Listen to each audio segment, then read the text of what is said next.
Have you ever wondered if the mysterious mother in the ring, the woman with supernatural powers, might not be entirely fictional?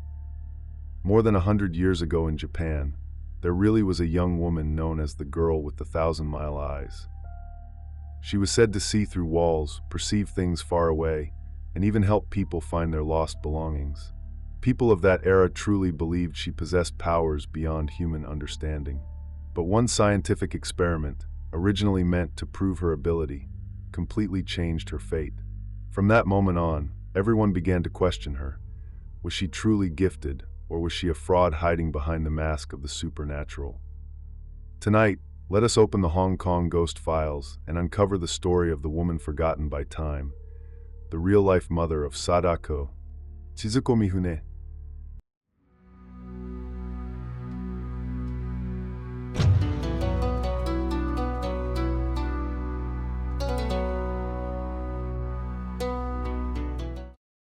In the Japanese novelist Koji Suzuki's story The Ring, also known as Ringu, there is a woman named Chizuko Yamamura.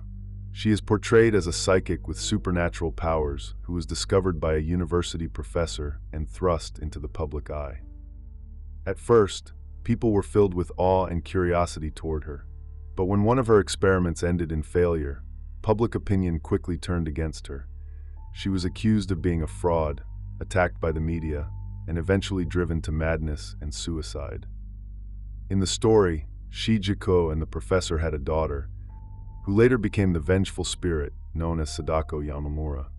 However, this mother figure was not entirely a product of imagination. When Koji Suzuki created the story, he drew inspiration from a real woman in Japan's modern history, Chizuko Mifune, whose life became the true origin of this terrifying legend. She was born in 1886 in Kumamoto, Japan. Her family ran a small medicine shop, and her father had once been a samurai, a man known for his strict discipline and traditional values. She was intelligent from a young age, but physically fragile and suffered from progressive hearing loss. Because of her partial deafness, she often appeared quiet and withdrawn when speaking with others, a silence that would later lead to many misunderstandings about her character. At the age of 22, Chizuko married an army lieutenant. Only 3 weeks after their wedding, her husband was sent overseas on duty, leaving her to live with her in-laws. Reserved in nature, unskilled in housework, and struggling with her hearing, she failed to gain their approval. One day, her father-in-law discovered that 50 yen had gone missing from his wallet, and suspicion fell on everyone in the household. As they argued about it, Chizuko paused for a moment, then calmly said, "The money is in one of the drawers." When her in-laws checked, they actually found the missing bills exactly where she had described. Although the money was recovered, her mother-in-law's distrust deepened. She began to suspect that Chizuko had stolen the money herself and pretended to see its location to cover up the act. Chizuko, unable to explain how she knew, could only remain silent. The tension grew until her husband, influenced by his family, decided to divorce her.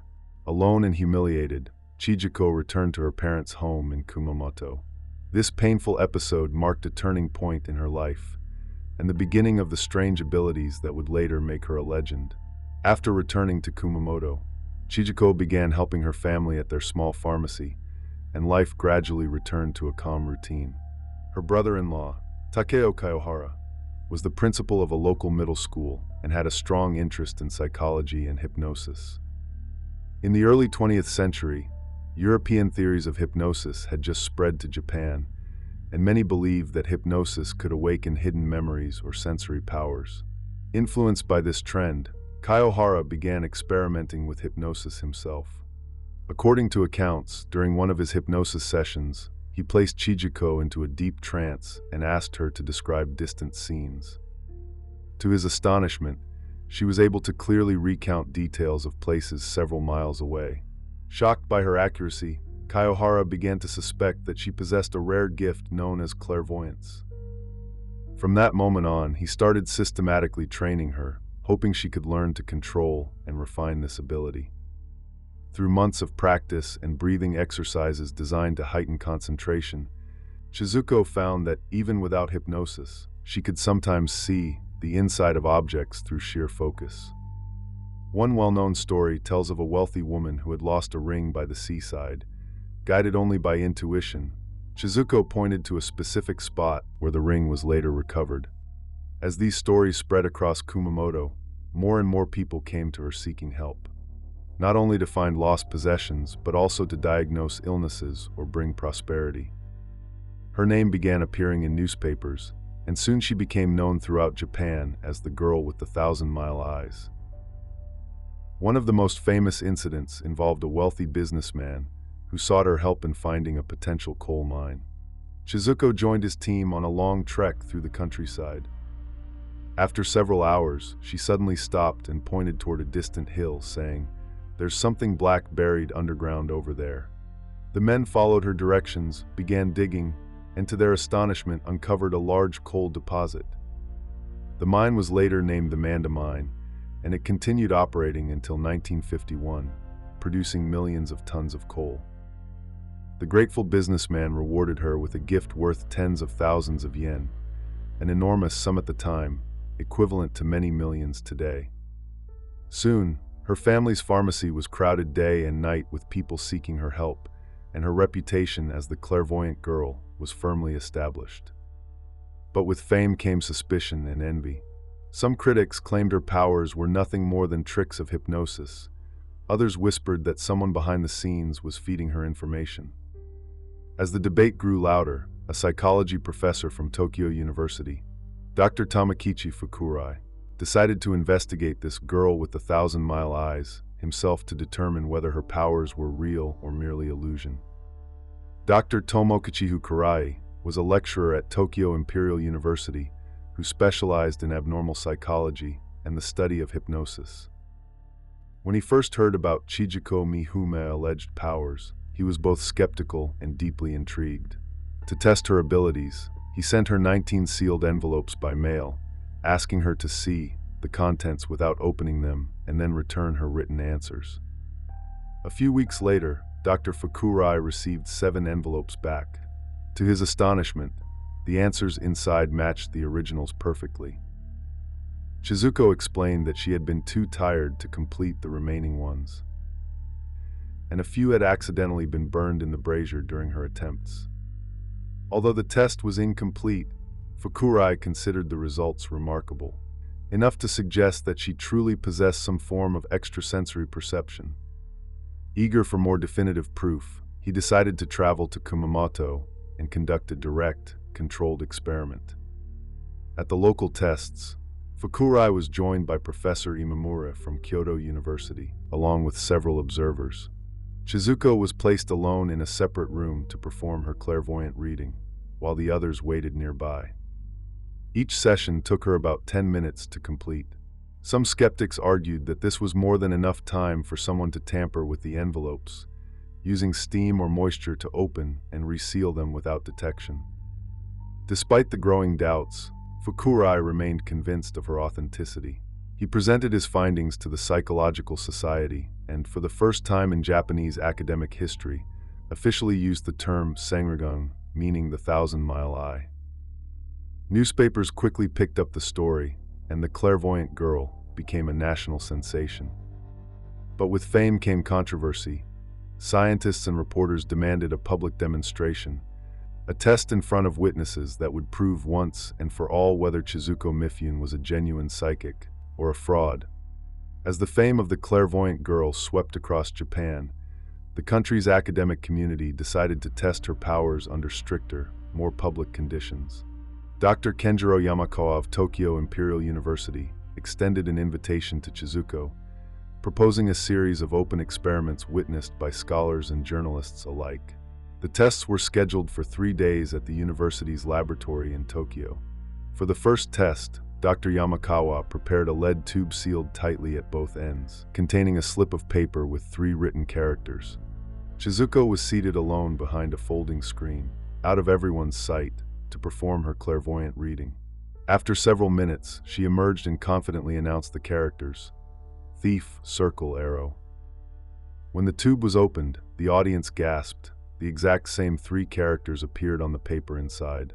It seemed, at least for a moment, that a miracle had occurred. Yet Dr. Yamakawa was puzzled. None of the 20 test samples he had prepared contained those 3 characters. When questioned, Chizuko explained that what she had seen did not belong to today's test, but came instead from a practice tube she carried with her for protection, a kind of good luck charm. The scholars, unconvinced by her explanation, requested another attempt. Chizuko, claiming exhaustion, declined. On the second day, the procedure became far more rigorous. A new paper inscribed with the characters path, heaven, virtue was placed inside a tin container, which was then sealed within a wooden box, tied with rope, stamped with official seals, and secured with knots. After 10 minutes of quiet concentration, Chizuko softly recited the same 3 words, exactly correct once again. The audience was stunned, but the room soon divided. Some were convinced she truly possessed supernatural vision, while others suspected secret signals or collusion. Because neither test produced indisputable proof, Dr. Yamakawa decided to suspend further public demonstrations. Dr. Fukurai, however, remained firm in his belief that Chizuko's abilities were genuine. Once news of the experiments reached the press, newspapers exploded with headlines. Some hailed her as a miracle girl, while others mocked her as the cleverest fraud in Japan.